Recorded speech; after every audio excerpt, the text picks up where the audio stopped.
Julie Hutchison here from Think, Be, Do Leadership, and beware, because not all feedback is the same. And that's what I want to talk to you about today, because I was busy today recording videos for my Impact Accelerator Programme, and the old subject of getting feedback loomed.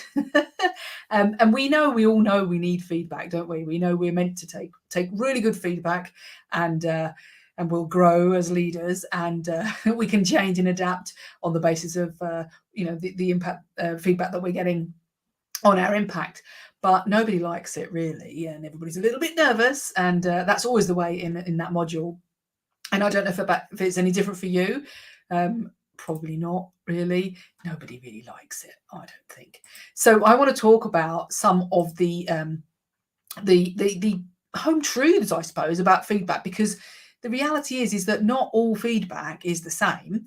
And if it's not all the same, how do we get good stuff? Because that would be quite useful, wouldn't it, really, I think. So I've got 5 things that I want to talk about today. I'm sure there are more, but these are the 5 that I think are the most important. So first of all, the biggest one, and actually it's probably an overarching one, which is that we influence the quality of our feedback ourselves. And what I mean by that is that, if we don't set the scene, if we don't get the context right of what we're trying to do, we put people off. We are going to stop them from giving us good quality, honest and open feedback. Okay, so we need to have that in our mindset of, like, the mindset of getting feedback is that it's our responsibility to make sure that we get good stuff. Okay, and so that's first of all. The second thing is, once we've taken on that responsibility, let's say, is that what I see quite a lot of is that we get given feedback. And particularly, have you ever had feedback that you didn't ask for? I've seen those before.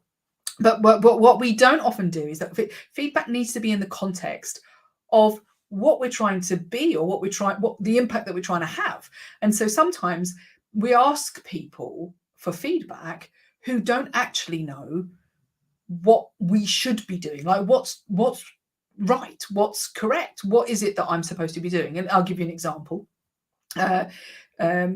So if I'm asking for, let's go to the cleaner goes round, and you ask the cleaner, what do you think of my strategy? I'm being facetious here, because you may not do this, but let's just say, you asking about, how do you think about the way I strategize? And they're like, well, you look good to me. It's because they don't have the context. They don't know what's right and what's wrong. They don't know what you should be doing. They probably can give you some good feedback about something else, perhaps how you show up in terms of how you talk to people or something like that. But there are things they can and things they can't give feedback on. So we always need to get feedback in the context of the role that we're in, and make sure that the feedback that people are giving is actually relevant to us. Some people have a joy of giving us feedback on things that actually, do you know what? I don't want it from you, and I don't need it from you. Now, that's different from throwing our teddies out the pram, which is one that we're going to talk about later on. Because sometimes we get feedback from people that we don't think we need, but we do need. Okay, but we need to think about, is this relevant feedback from a relevant person? Okay, and that might be that we haven't set the context for that person, and if we were better at setting the context, then maybe we'd get better feedback. But we need to bear that in mind. It must be given in the context of the role. Now, the next thing is my pet thing, although I need to drink of water, hang on. And that is that feedback is a human thing. And I have seen people, even though instructed completely the opposite way, I've seen people who will send, if I've given them a document of, like a little a form that they can make notes on, let's say, in their feedback. And what they've done instead is, instead of actually calling that person up and saying, can we have a coffee? Can we have a meeting? Can we sit down? What they do is they send an email and say, can you fill this in about me, please? Because it feels easier, it feels less threatening, and I can avoid having to talk to somebody and see the whites of their eyes. Except for the fact that that's not going to work, because feedback is a human thing.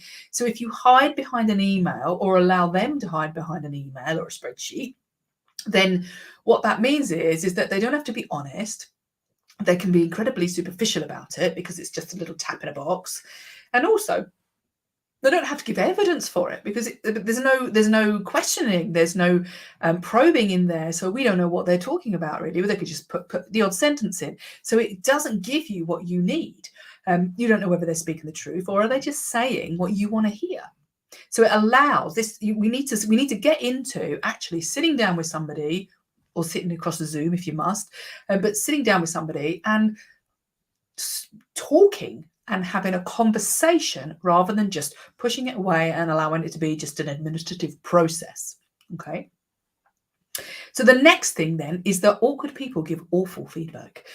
What do I mean by that? Well, if people don't feel comfortable, then they are not going to give you honest and open feedback. It's too risky. It's not, if they don't feel that they will be safe giving it, or they will be able to give you honest feedback without you throwing a wobbly, then they're not going to do it. And I want you to think about the ROI of feedback. Is it worth the risk to give you the truth? Is it worth their time because you'll listen and you'll take action? Because one of the really annoying things is if you ask for feedback and you don't take action, you kind of say, oh, thanks very much, but you do nothing different, then it's actually worse than not asking for the feedback at all. Because that person knows they told you and they know that you know, yet you've still chosen to do nothing about it. Is it worth their time? No, because next time they're going to say, no, I don't want to give you feedback because it's not worth my time and my effort. So doesn't have an ROI for them. And therefore, there's too much risk. If it's going to be negative or they feel bad about it, or it's just wasting their time, they're just going to give you the superficial, yep, you're lovely, and walk away. Okay, so don't do that. You need to be able to set the scene, make sure people are comfortable, and make sure you listen and take note of what they say. Okay, now the last one, my favorite, which is throwing your teddies out of the pram doesn't get good feedback. And I know you wouldn't do this. You definitely wouldn't do this, would you? But I know it hurts. It's not always easy to take feedback. It's not always easy to listen when it's something that you didn't know about yourself or that is uncomfortable about yourself. But we have to show up in our adult ego state and be ready to listen to that, because that's what a leader does. We have to show willing here, but equally, if we don't, we're never going to hear that stuff. So throwing our teddies out the pram and maybe getting annoyed at somebody, or probably the most common one is saying, well, yeah, but, and being defensive and trying to justify some of the stuff that somebody says. If you do that, well, one, it's going to teach them not to give you the feedback in the first place, back to the ROI thing.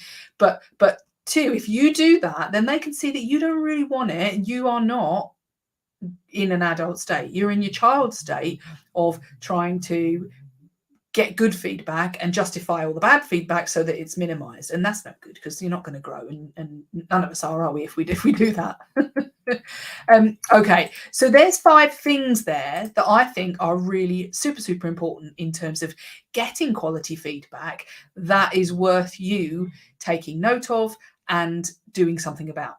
Obviously, the last thing there, which I didn't put on, which is you have to actually do something with the feedback. Otherwise, is completely pointless anyway. So we influence the quality of our own feedback. Must be given in the context of the role. Feedback is human. You need to talk to somebody.